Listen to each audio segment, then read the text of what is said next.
आज देखेंगे post harvest disease fruit and the medicinal and aromatic. इस टॉपिक के मतलब ये है कि जो हार्वेस्ट जो तोड़ाई करने के बाद अगर किसी में कोई डिसीज लगता है तो उससे जो लॉस होता है तो उसको हम कम करेंगे, क्योंकि भारत देश में अधिकतम जो हार्वेस्टिंग के बाद जो फ्रूट है या वेजिटेबल है एटलीस्ट 30% खराब हो जाता है। तो उसी के बेस पे इस टॉपिक को डाला गया है कि हम उसका मैनेजमेंट, इसका खास पॉइंट है, इसका जो मैनेजमेंट है वो खास पॉइंट है। क्योंकि तोड़ाई से मतलब किसी भी फ्रूट या वेजिटेबल में हम प्रोडक्शन के दौरान ज़्यादा देखते हैं बीमारी, क्योंकि तोड़ाई से संबंधित बीमारी बहुत ही कम नजर आता है। 1 2 4 5 7 ऐसे हों, वही माइनर है। और इसके अकॉर्डिंग अगर आपको अगर और मिलते हैं तो आप और एक करके लिख लेना। और मैं यहाँ 2 चीज़ का नहीं लिखा हूँ, मेडिसिनल एंड एरोमेटिक।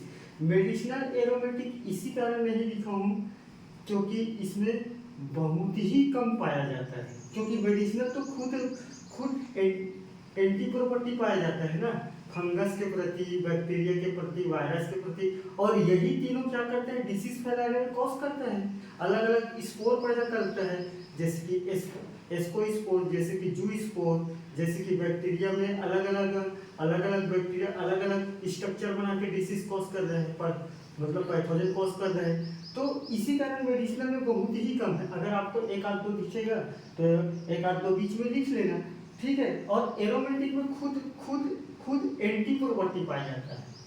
मतलब एरोमेटिक में जैसे कि हल्दी क्या है, this is the aromatic crop, but it's present of the anti property fungus, bacteria and other microorganism. Anti property पाया जाता है इसके अंदर।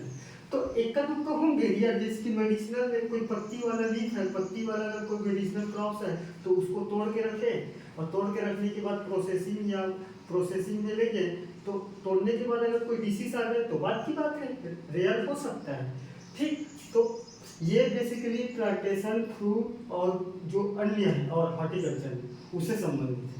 जैसे कि एंथ्राकोनेज का साइंटिफिक नेम है कोलेप्टोटाइकम स्पीसीज। अब यहाँ स्पीसीज लिखा हूँ तो तुम बोलोगे सर कोलेप्टोटाइकम तो सामान्य में भी लगता है, ये दोनों में लगता है, पोस्ट हार्वेस्ट का डिसीज भी है। कोलेप्टोटाइकम के कई स्पीसीज है, जैसे कि मैंगो में कोलेप्टोटाइकम ग्लाइकोस्पोरोडिस, जैसे कि केला में कोलेप्टोटाइकम न्यूजेसी, जैसे कि एवोकाडो में कोलेप्टोटाइकम एवोकाडो, ठीक। तो ये है कोलेप्टोटाइकम का आप स्पीसीज लिखना एंथ्राकोनेज। फर्स्ट सेकेंड मॉल्ट कई प्रकार होते हैं, ग्रीन मॉल्ट, व्हाइट मॉल्ट, कई प्रकार के होते हैं। तो उसमें बोटाइस स्पीसीज का है वो सर्वाधिक रूप से देखा गया है, ठीक है। जैसे कि ब्लैक मॉल्ट है अल्टरनेरिया अल्टामाटा, ठीक। जैसे कि ब्लू ग्रीन मॉल्ट है पेनिसिलियम स्पीसीज, जैसे कि बैक्टीरिया सॉफ्ट रॉड है काटोहोरा करके है, मैं ठीक काटोहोरा करके कुछ स्पीसीज है, मैं सेंड कर दूंगा इसका नीचे, ठीक। फोमोप्सिस ब्राइट है, चारकोल पोर्ट रॉट है, कोरेला रॉड है, और वाटर ब्लिस्टर है जो बेसिकली प्लांटेशन क्रॉप्स में लगता है। ये water blister, bacteria brown rot है, आर्मीना, इसका है आर्मीना एनस करके है इसका पैथोजन का नाम।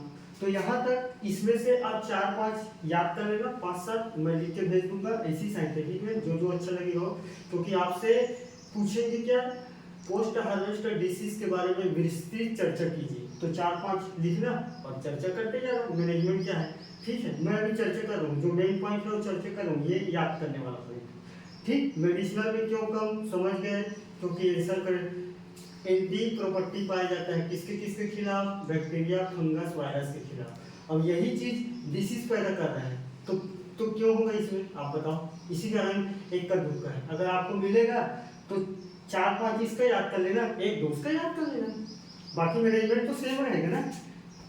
और एरोमेटिक का भी वही है, 1 आध 2 अगर होगा तो बात की बात है, आपकी सर मैडम अगर लिखाए होंगे तो एड बस कर लेना, बाकी मैं बता दूँ, ठीक। अब इसका देखते हैं मैनेजमेंट, जो बेसिकली इस टॉपिक का सबसे मेन उद्देश्य है मैनेजमेंट, ठीक है। यहाँ तक समझ आ गया? मैं लिख के भेज दूंगी इसको।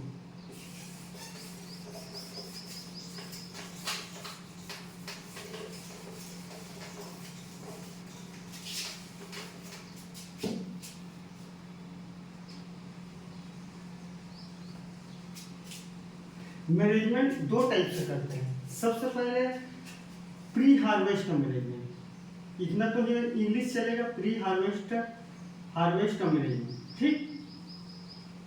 मैनेजमेंट मतलब तोड़ाई के पहले, तोड़ाई के पहले, और एक है तोड़ाई के बाद management, post harvest, post harvest का मैनेजमेंट, हार्वेस्ट का मैनेजमेंट तोड़ाई के बाद, तोड़ाई के बाद। देख, तोड़ाई के पहले मैनेजमेंट का मतलब क्या है? जैसे कि तोड़ाई करते समय, तोड़ाई करने से पहले हम इंटरकल्चर ऑपरेशन करेंगे, अंतरसस्य क्रियाएं करेंगे, ठीक। अंतरसस्य सस्य क्रियाएं करेंगे फ्रूट के बाद में जी, और बाद में तोड़ाई करेंगे। पुर्निंग भी कर सकते हैं, ठीक। पुर्निंग की कटिंग छटिंग बोलते हैं, कटाई छटाई। उसके बाद क्या कर सकते हैं? पुर्निंग के बाद हम फर्टिलाइजर भी दे सकते हैं। तोड़ाई से पहले फर्टिलाइजर, फर्टिलाइजर दे सकते हैं। उर्वरक, उर्वरक, उर्वरक के बाद क्या कर सकते हैं? सैनिटेशन कर सकते हैं, सफाई कर सकते हैं, सैनिटेशन सफाई कर सकते हैं। सफाई के बाद क्या कर सकते हैं? बेसिकली वाटर में वाटर दे सकते हैं, प्लांट को वाटर दे सकते हैं। तो सारी चीज अगर देंगे तोड़ाई से पहले, तो जो हमारा फ्रूट फला है, जो हमारा फ्रूट फला है उसको हम देख के भी, अगर अंतरसस्य क्रियाएं कर रहे हैं, अंतरसस्य में अगर हम कुदारी, फावड़ा, रापा जो भी चीज अगर चला रहे हैं को, और चलाते चलाते अगर किसी प्लांट को लग गए तो है, अब प्लांट को जैसे लगेगा, सारी सारी क्रियाएं करते करते अगर कोई प्लांट को लग गया, प्लांट को, तो प्लांट में अगर कोई खरोच आया, और खरोच आएगा तो क्या करेगा? यहाँ नमी की वजह से बैक्टीरिया, फंगस और वायरस ग्रोथ करेगा। तो ग्रोथ करेगा तो किसको इफेक्ट करेगा? फ्रूट को करेगा कि नहीं करेगा? फ्रूट को करेगा ना।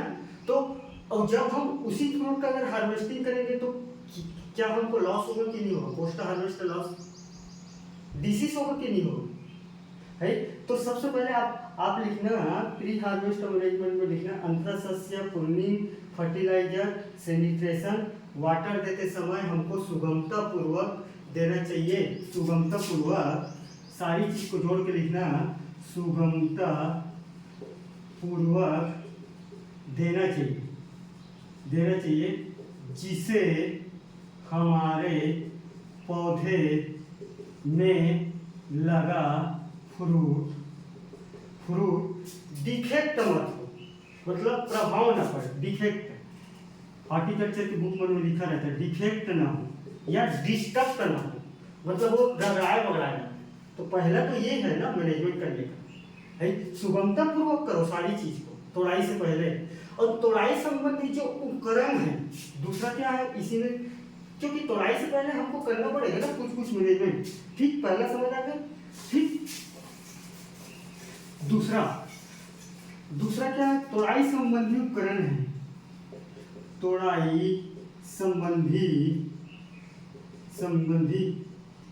उपकरण को हाइजीन मेंटेन करना पड़ेगा। हाइजीन मेंटेन मतलब साफ सफाई करना पड़ेगा कि नहीं करना पड़ेगा? अगर साफ सफाई नहीं किए हैं और फंगी, बैक्टीरिया, वायरस क्या है, अल्टीमेटली क्या है?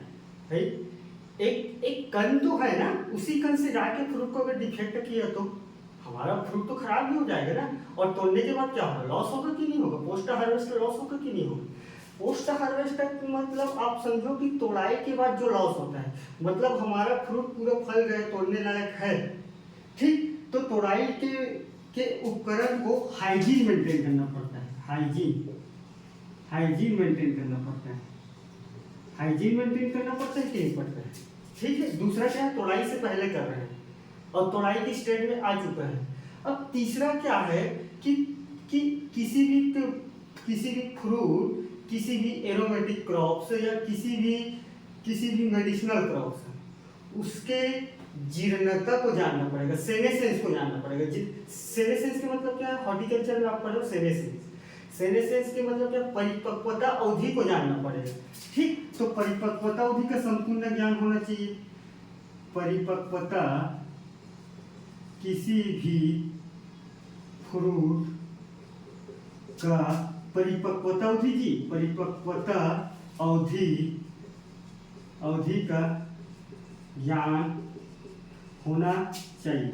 जब परिपक्वता, अगर तुम किसी भी फ्रूट अगर परिपक्वता नहीं है तो सिंपल से समझो, तुम उसका तोड़ाई करोगे तो क्या वो गुलगुला जाता है कि नहीं गुलगुला जाता है? सामान्य बात है। आप अगर आमा को तोड़ो और आमा पकने लायक नहीं है और आप आमा को तोड़ो, उसके बाद रख दो, आपका आमा खराब हो जाएगा। वही है, उसी को तो बचाना है ना। तो हमको फ्रूट के परिपक्वता अवधि के जानने की जरूरत है कि नहीं? ठीक है, यहाँ तक क्लियर है। ठीक, अब यहाँ तक अगर हम आ चुके हैं, अब हम तोड़ाई करेंगे। ठीक, अगर हम तोड़ाई कर रहे हैं तो हमारा तोड़ाई संबंधी मैनेजमेंट, तोड़ाई के पहले थोड़ा मैनेजमेंट अपन कर लिए। अब तोड़ाई के बाद क्या क्या मैनेजमेंट करेंगे पोस्ट हार्वेस्ट बचाने के लिए? हम तो फर्स्ट पोजीशन में ये काम कर किए हैं ताकि हमारा फ्रूट खराब मत हो तोड़ने के बाद। अब हमको यहाँ देखना पड़ेगा क्या करना पड़ेगा। हम किसी भी फ्रूट को तोड़ रहे हैं तो मतलब क्या है, फ्रूट के अब जो भी चीज बीमारी आएगा सब सरफेस अवस्था में आएगा, सरफेस में आएगा, क्योंकि तोड़ाई से पहले सारी चीज का प्रबंधन कर लिए। और एक चीज और लिखी उसमें, तोड़ाई करते समय कटे फटे अधपके फ्रूट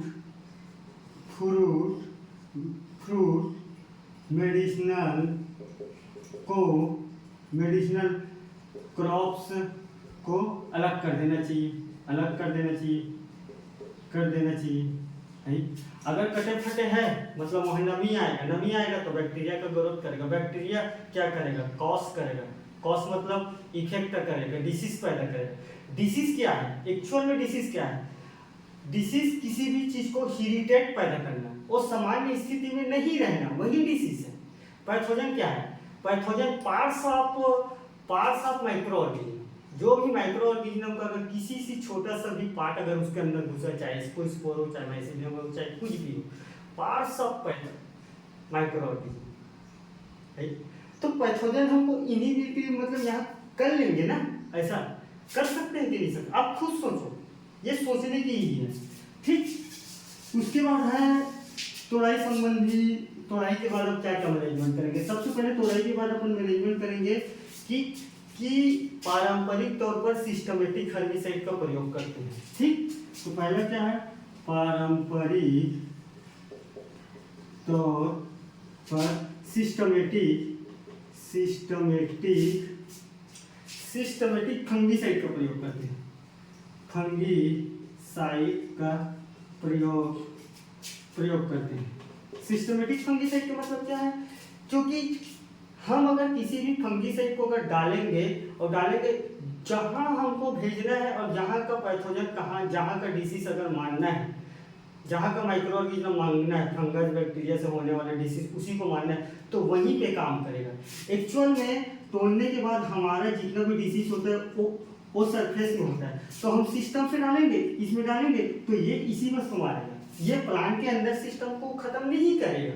इसी कारण बोलते हैं कि पारंपरिक तौर पर सिस्टमेटिक फंगीसाइड का प्रयोग किया जाता है तोड़ाई के बाद, ताकि हमारा लॉस कम हो सके, तो ये चौथा पॉइंट है मैनेजमेंट का। ठीक है, उसके बाद क्या है? जैसे कि मैंगो में एंथ्राकोनेज में दिखाया हूं, तो आप यहाँ एग्जांपल लिख सकते हो। मैंगो के एंथ्राकोनेज बीमारी या डिसीज में मैंकोजेब का इस्तेमाल करते हैं। मैंकोजेब का इस्तेमाल करते हैं। ये तो आप पढ़े होंगे, सामान्य डिसीज में मैंगो का डिसीज पढ़ोगे, एंथ्राकोनोज, ग्लेज, स्पॉट मॉथ और क्या क्या पढ़े हो भाई, तो सारी चीज तो पढ़े हो ना। तो ये एग्जाम्पल पारंपरिक तौर पर सिस्टमेटिक फंगिसाइड का ये अपन प्रयोग कर दिए, मतलब कर दिए। उसके बाद हीटेड स्लिप से करेंगे सेकंड में। ठीक, अगर जो मेरे लिखाई में अगर इधर उधर हो रहा होगा मात्रा मिस्टेक में, तो मैं जो लिखा हूँ या लिख के भेज दूंगा शाम तक, ठीक है, या जो मैं बोल रहा हूँ उसको सुन कर लीजिए। दूसरा हीटेड स्लोप करेंगे, हीटेड स्लोप स्लिप बोलते हैं, हीटेड स्लिप। अगर कोई भी फ्रूट या कोई भी मेडिसिनल या कोई भी प्लांटेशन क्रॉप्स का अगर है डिसीज, तो किसी भी क्रॉप्स में अगर तोड़ाई करके अपन फल को ला लिए हैं, तो इसको इतना हीट देंगे ताकि इसके जो सरफेस एरिया में जो लगे डिसीज है वो इनहिबिट हो सके, वो रुक सके। तो क्या है, किसी भी फ्रूट क्रॉप्स के, किसी भी फ्रूट प्लांटेशन क्रॉप्स के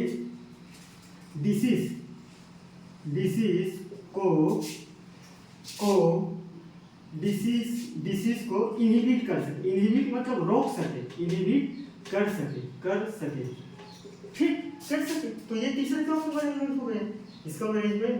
अब चौथा मैनेजमेंट क्या है, वैक्सी कोटिंग कर सकते हैं। वैक्सी कोटिंग का मतलब क्या है, हमारा जो डिसीज है तोड़ने के बाद जो फ्रूट है, चाहे प्लांटेशन क्रॉप्स है, चाहे एरोमेटिक क्रॉप्स हो, चाहे मेडिसिनल क्रॉप्स हो, तो वैक्सी कोटिंग करेंगे। नंबर आप देखिएगा, वैक्सी कोटिंग करेंगे। वैक्सी कोटिंग का मतलब क्या है, ऊपर में लेयर टाइप लगा देंगे।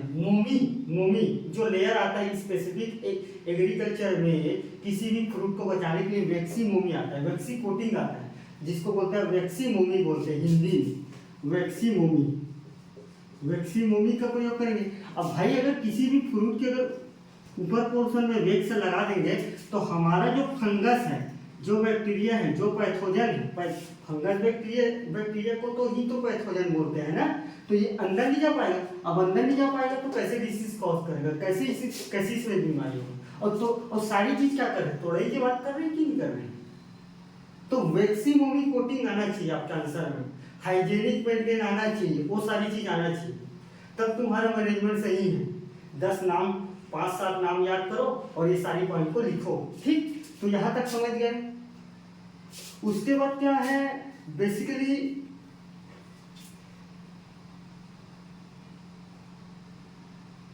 हीट ट्रीटमेंट करेंगे, ठीक। बाकी मैं अगर जो नहीं बताऊंगा किसी पर, तो सारी पॉइंट को लिख के भेज दूंगा, जो मेन है उसको समझा रहा हूँ, ठीक। हीट ट्रीटमेंट करेंगे, हीट ट्रीटमेंट के मतलब क्या है, एक पर्टिकुलर किसी भी डिसीज, किसी भी बीमारी के लिए हीट, किसी भी फ्रूट को उस हीट से गुजारा जाता है ताकि उस बीमारी उस फ्रूट से हट जाए। इसका मतलब ये है। तो हम हीट ट्रीटमेंट करके पोस्ट हार्वेस्टर के लॉसेस को रोक सकते हैं, ठीक। हीट ट्रीटमेंट करके पोस्ट हार्वेस्ट लॉसेस को रोक सकते हैं,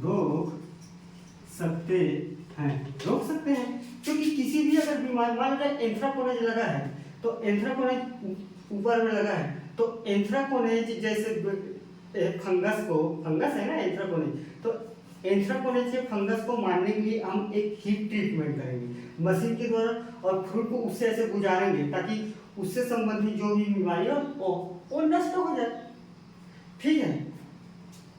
उसके बाद आ जाएंगे अपन, वैक्स कोटिंग हो जाए, हाइजेनिक प्रैक्टिस करेंगे। सारी चीज तो ये कर रहे हैं, उसके बाद हाइजेनिक प्रैक्टिस करेंगे। अगर मान लो जाए किसी भी तोड़ाई के बाद, अगर मान लो जाए किसी भी फ्रूट, किसी भी प्लांटेशन, मेडिसिनल चाहे एरोमेटिक क्रॉप्स में अगर कोई फ्रूट डिसीज लगा है, तो लगने से लगा है, तो अगर हम ला भी लिए हैं, तो लाए हैं, तो उसको रखने से पहले हम हाइजेनिक मेंटेन करेंगे मशीनों के द्वारा। तो क्या है, हाइजेनिक मेंटेन करते हैं, हाइजेनिक मेंटेन करेंगे, ठीक। हाइजेनिक मेंटेन करेंगे, क्योंकि बिना हाइजेनिक मेंटेन किए बिना आप कुछ भी काम नहीं कर सकते। यहाँ मतलब पूरा ला रहे हो उसके परिप्रेक्ष्य में, तोड़ के बाग से ला रहे हो, तो लाते समय जितना भी हाइजीनिक मेंटेन करना है, जैसे कि किसी भी गाड़ी में ला रहे हो तो गाड़ी में लाते समय आपको गाड़ी में रखते समय ध्यान देना पड़ेगा। तो क्या है, स्थानांतरण संबंधी हाइजीनिक मेंटेन करना पड़ेगा कि मतलब नहीं करना पड़ेगा। ठीक है, यहाँ तक समझ गए, हाइजीनिक मेंटेन लिख लोगे। अब इसके आगे आएंगे, 2 मैनेजमेंट और पढ़ते हैं और बात समाप्त करते हैं। ठीक, एक और है बेसिकली एक है पैकेजिंग संबंधी। ठीक, एक है अगर कोई मान लीजिए पोस्ट हार्वेस्टर कर रहे हैं तो पोस्ट हार्वेस्टर स्टोरेज करेंगे, अब तोड़ाई के बाद उसको रखेंगे, तो जहां जिस घर में रखेंगे, जहां आवासीय पोस्ट हार्वेस्टर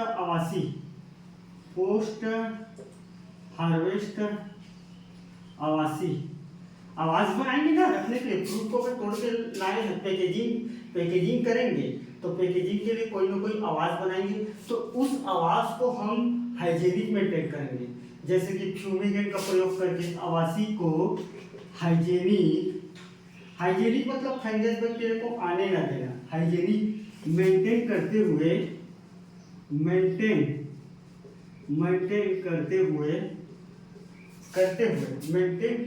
हुए और कुछ फूमिगेंट का उपयोग करेंगे। फूमिगेंट मतलब ऐसा कोई धुआं है ताकि वहाँ के बैक्टीरिया, फंगस और वायरस को किल कर पाए।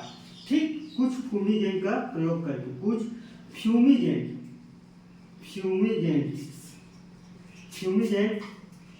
का प्रयोग करके ठीक, फूमिगेंट का प्रयोग करके वहाँ की बैक्टीरिया, फंगस, वायरस को किल करेंगे। किल मतलब मार देंगे, किल करते हैं। ठीक भाई, यही तीनों चीज है बीमारी फैला रहे हैं दुनिया में, बाकी कोई ज्यादा नहीं है, यही मेन है। तो इसी को तो रोकना है ना। अब क्या है, अपन आवाज तक ला चुके हैं, अब पैकेजिंग करेंगे। पैकेजिंग करते समय भी हमको संपूर्ण बातों को ध्यान रखना पड़ेगा। तो पैकेजिंग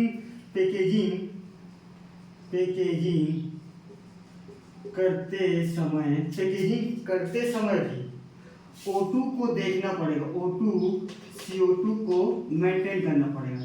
अगर मान लीजिए किसी भी पैकेजिंग करते समय अगर किसी भी पॉलीथीन का अगर O2 चले गया तो O2 फिर बैक्टीरिया को पैदा कर देगा। अगर CO2 अगर मान लीजिए ज़्यादा हुआ तो खराब होने का भी चांसेस रहेगा। तो ये सारी चीज़ को पैकेजिंग संबंधी चीज़ों को ध्यान में रख के बात करना पड़ेगा। ठीक है, तो मेंटेन करना पड़ेगा मतलब प्रबंधन करना पड़ेगा।